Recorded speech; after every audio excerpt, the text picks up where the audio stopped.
পশ্চিম বাংলার বুকে, এরা বিষ্ণুপুর সাংগঠনিক জেলার বুকে, এরা সোনামুখী বিধানসভার বুকে, এরা বিষ্ণুপুর লোকসভার বুকে একটাই মন্ত্র, সোলার লাইট। এমএলএ সাহেব আর সোলার লাইট স্থাপন করাটাই মূল কাজ, এর বাইরে আর কিছু পাবেন না। এই সোলার লাইট এমএলএদেরকে জব্দ করার পালা এসেছে, এদেরকে ঘেরাও করতে হবে, নাহলে এরা জবাব দিবে না। আবার 4 মাস এরা ভোট লুটের জন্য এরা 4 মাস কিন্তু পাড়ায় পাড়ায় ঘুরে বেড়ায়, ভাগাড়ে ভাগাড়ে ঘুরে বেড়ায় যে কোথাও কিছু পড়েছে নাকি, তাহলে আমরা তুলে খাবো। আবার 4 মাস পরে নির্বাচন শেষ হয়ে গেলি 4 বছর 8 মাস এদেরকে আর এলাকায় দেখতে পাবেন না।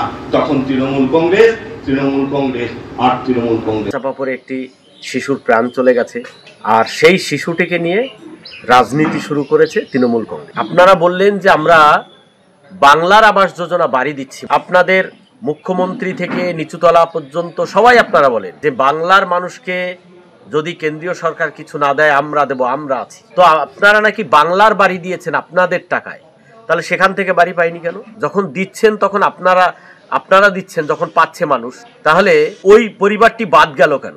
গরিব মানুষের ঘরের টাকা লুট করেছে তৃণমূল কংগ্রেস, গরিব মানুষের ঘর টাকা নিয়ে বড়লোককে দিয়েছে তৃণমূল কংগ্রেস, গরিব মানুষের ঘর তাদের পার্টির ক্যাডারদেরকে দিয়েছে তৃণমূল কংগ্রেস, তার জন্য গরিব মানুষ বঞ্চিত হয়েছে। আরে উনি তো লম্বা লম্বা ভাষণ দিচ্ছেন একটাই কারণে, ওনাকে কেউ চেনে না, জানে না, বিতর্কিত মন্তব্য করে যাতে সোশ্যাল মিডিয়ায় থাকা যায়, তার জন্য উনি ভাষণ দিচ্ছেন।